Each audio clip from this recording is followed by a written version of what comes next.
President John F. Kennedy's inaugural address, 1961. On January 20, 1961, John Fitzgerald Kennedy, JFK, a Democrat from Massachusetts, was inaugurated as the 35th President of the United States. Taking office at the age of 43, he remains the youngest person in the history of the United States to be elected to that role. JFK was preceded by Dwight David Eisenhower, whose term was dominated by the Cold War, rising tensions between the United States and Soviet Russia. These tensions only continued to rise in the 1960s, as both superpowers sought to dominate global politics.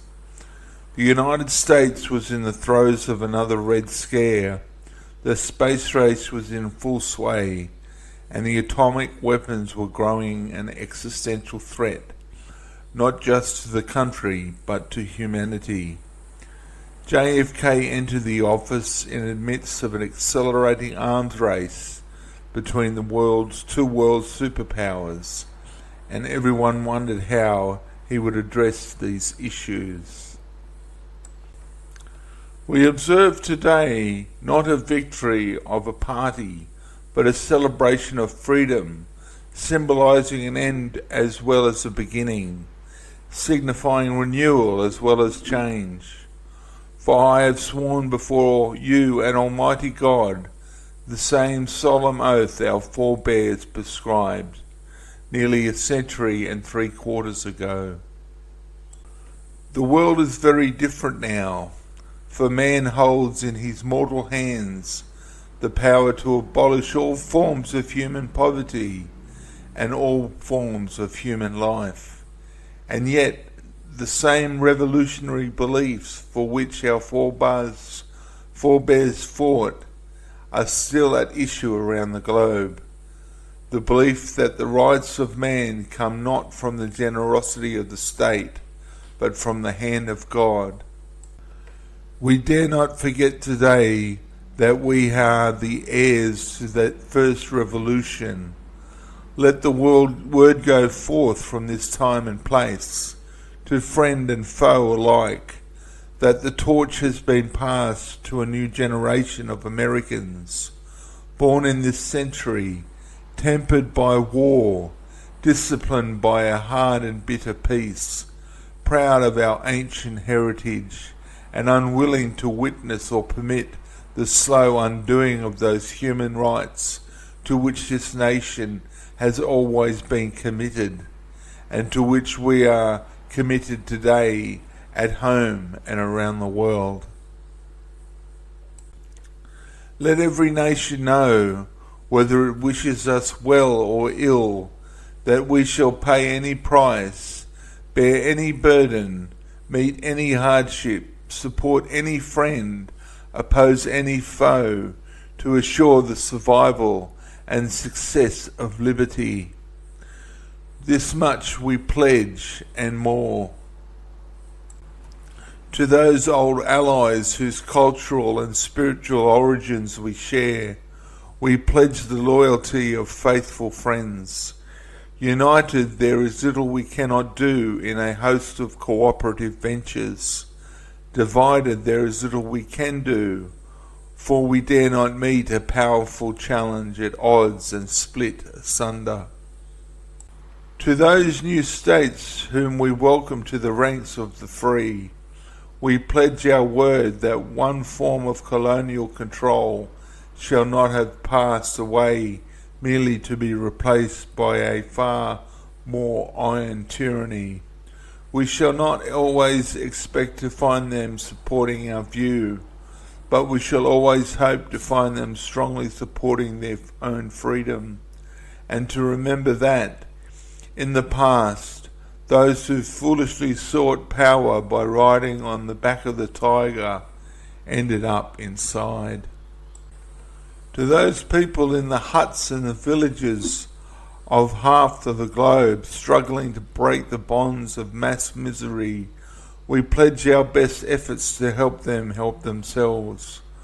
for whatever period is required, not because the communists may be doing it, not because we seek their votes, but because it is right. If a free society cannot help the many who are poor, it cannot save the few who are rich.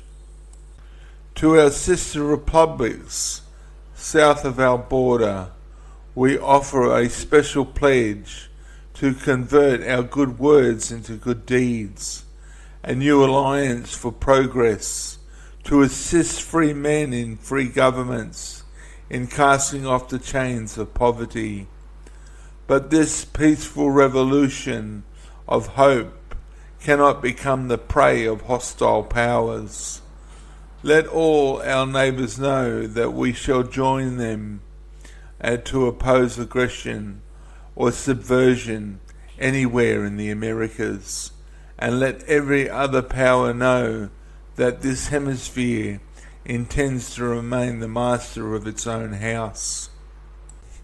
To that World Assembly of Sovereign States, the United Nations, our last best hope in an age where the instruments of war have far outpaced the instruments of peace, we renew our pledge of support to prevent it from becoming merely a forum for invective, to strengthen its shield of the new and the weak, and to enlarge the area in which its writ may run. Finally, to those nations who would make themselves our adversary, we offer not a pledge but a request that both sides begin anew the quest for peace before the dark powers of destruction unleashed by science engulf all humanity in planned or accidental self-destruction. We dare not tempt them with weakness, for only when our arms are sufficient beyond doubt can we be certain beyond doubt that they will never be employed.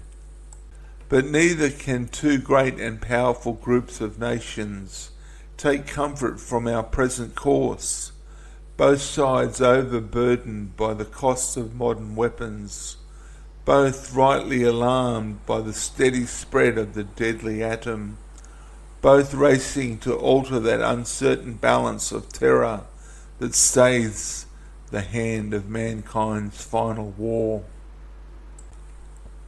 So let us begin anew, remembering on both sides that civility is not a sign of weakness, and sincerity is always subject to proof. Let us never negotiate out of fear, but let us never fear to negotiate. Let both sides explore what problems unite us, instead of belabouring those problems which divide us. Let both sides, for the first time, formulate serious and precise proposals for the inspection and control of arms, and bring the absolute power to destroy other nations under the absolute control of all nations. Let both sides seek to invoke the wonders of science instead of its terrors. Together let us explore the stars, conquer the deserts, eradicate disease, tap the ocean depths, and encourage arts and commerce. Let both sides unite to heed all corners of the earth, and the command of Isaiah 2, unto the heavy burdens, and let the oppressed go free. And if a beachhead of cooperation may push back the jungle of suspicion, let both sides join in creating a new endeavour, not just a new balance of power, but a new world of law, where the strong are just and the weak secure and the peace preserved. All this will not be finished in the first 100 days, nor will it be finished in the first 1,000 days, nor in the life of this administration, nor even perhaps in the lifetime of this planet. But let us begin. In your hands, my fellow citizens, more than mine, will rest the final success or failure of our course. Since this country was founded, each generation of Americans has been summoned to give testimony to its national loyalty. The graves of young Americans who answered the call to service surround the globe. Now the trumpet summons us again, not as we call to bear arms, though arms we need, not as a call to battle, though embattled we are, but a call to bear the burden of a long twilight struggle, year in, year out, rejoicing in hope, patient in tribulation, a struggle against the common enemies of man, tyranny, poverty, disease, and war itself. We can forge against these enemies a grand and global alliance, north, south, east, and west, that can assure a most fruitful life for all mankind. Will you join that historic effort? In the long history of the world, only a few generations have been granted the role of defending freedom in its hour of maximum danger. I do not shrink from this responsibility. I welcome it. I do not believe that any of us would exchange places with other people or any other generation. The energy, the faith, the devotion which we bring to this endeavour will light our country and all who serve it, and the glow from that fire will truly light the world. And so, my fellow Americans, ask not what your country can do for you, ask what you can do for your country. My fellow citizens of the world, ask not what America will do for you, but what together we can do for the freedom of man. Finally, whether you are citizens of America or citizens of the world, ask of us here the same high standards of strength and sacrifice which we ask of you, with a good conscience our only sure reward, with history the final judge of our deeds. Let us go forth and lead the land we love, asking his blessing and his help, but knowing that here on earth God's work must truly be our own.